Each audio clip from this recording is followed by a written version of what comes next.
1 2 3 4 শেখ হাসিনা গদি ছাড়। আমরা রাজাকার না, আমরা আমাদের মুক্তিযুদ্ধকে আমরা সম্মান করি। আজ বাদ জুমার নামাজের পর থেকেই কিন্তু আসলে যে হাজার হাজার মানুষ মুসল্লিরা বাইতুল মুকাররম থেকে বের হয়ে যে আসলে যেই গণমিছিল করেছেন, সেই গণমিছিল কিন্তু তারা পল্টন যেই পুলিশের ব্যারিকেড ছিল সেই ব্যারিকেড ভেঙে কিন্তু আসলে তারা প্রেস ক্লাব, সুপ্রিম কোর্ট হয়ে শাহবাগ হয়ে কিন্তু আসলে তারা আবার ঘুরে এসেছেন। আজকের এই এক দফা দাবি যে শেখ হাসিনার পদত্যাগের যে দাবি, সেই দাবিতে কিন্তু আসলে হাজার হাজার মানুষ কিন্তু ইতিমধ্যে প্রেস ক্লাবে উপস্থিত হয়েছেন। আমরা যেমনটা আসলে দেখছি ফেস্টুন, প্লাকার্ড এবং হাতে বিভিন্ন ধরনের কিন্তু প্লাকার্ড হাতে এবং ফেস্টুন একে কিন্তু আসলে তারা নিয়ে এসেছেন। যেমনটা আসলে দেখছি সব শ্রেণীর মানুষকে আমরা দেখছি, ছোট বড় মাঝারি, কেউ কেউ আসলে ফ্যামিলি নিয়ে চলে এসেছেন। আমরা আজকে এখানে হাজার হাজার মানুষ যুক্ত হয়েছি, আমরা শিক্ষার্থীরাও আছি। আমরা যে কারণে এসেছি, আমরা এখন পরিষ্কার করে এখান থেকে আমরা স্লোগান তুলতেছি 1 2 3 4 শেখ হাসিনা গদি ছাড়। আমরা এখন স্বৈরাচারের পতন চাই। আমরা দেখেছি আমাদের ভাইদেরকে কিভাবে হত্যা করা হয়েছে, স্নাইপার দিয়ে গুলি করে আমাদের মগজ বের করে ফেলা হয়েছে। ফলে আজকে বাংলাদেশের মানুষ, আজকে আপামর জনতা, শিল্পী সাহিত্যিক সহ সবাই আজকে এক কাতারে আসে। আজকে আমরা সবাই একসাথে আমরা হাসিনার পদত্যাগের দাবি তুলতেছি। এই জায়গায় শেখ হাসিনা পতন চাচ্ছে, পদত্যাগ না, পতন চাচ্ছে। কোটা আন্দোলন আমরা চেয়েছিলাম কোটার একটা যৌক্তিক সংস্কার হোক, কিন্তু আমাদের আন্দোলনে আমাদেরকে ব্যঙ্গ করে আমাদের রাজাকার বলা হয়েছিল।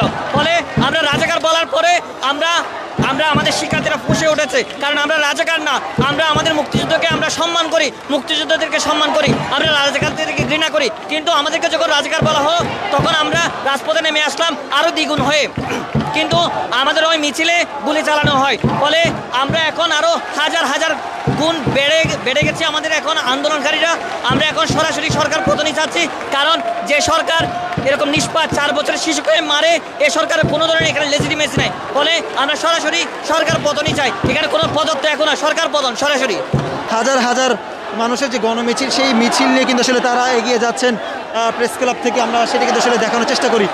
আমরা যদি একটু বিষয় জানিয়ে রাখতে চাই যে আসলে যেই সামনে কিন্তু আসলে পুলিশের সতর্ক অবস্থান রয়েছে, দর্শক কী হতে যাচ্ছে সেটি কিন্তু আসলে আমরা একটু কমেন্ট বক্সে জানাতে চাই যে সামনে কিন্তু আসলে পুলিশের সতর্ক অবস্থান রয়েছে এবং পুলিশের সতর্ক অবস্থান থাকায় আসলে হাজার হাজার মানুষ তারা কিভাবে আসলে ব্যারিকেড ভেঙে যাবেন সেটি কিন্তু আসলে আমরা দেখানোর চেষ্টা করব।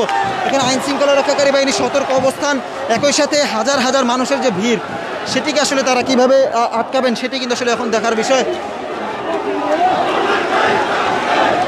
দেখছি হাজার হাজার মানুষ কিন্তু আসলে তারা ইতিমধ্যে মিছিল করছেন, যেই গণমিছিল, যেই পরিকল্পিত যেই পূর্ব ঘোষিত যে কর্মসূচি, সেই কর্মসূচি কিন্তু আসলে তারা পালন করছেন। দর্শক দেখছেন গণমিছিল কিন্তু আসলে শুরু হয়েছে। সেই গণমিছিল পুলিশের ব্যারিকেড ভেঙে দিয়ে কিন্তু আসলে এখানে কিন্তু বিজিবির, আমরা দেখছি বিজিবির সদস্যরা কিন্তু আসলে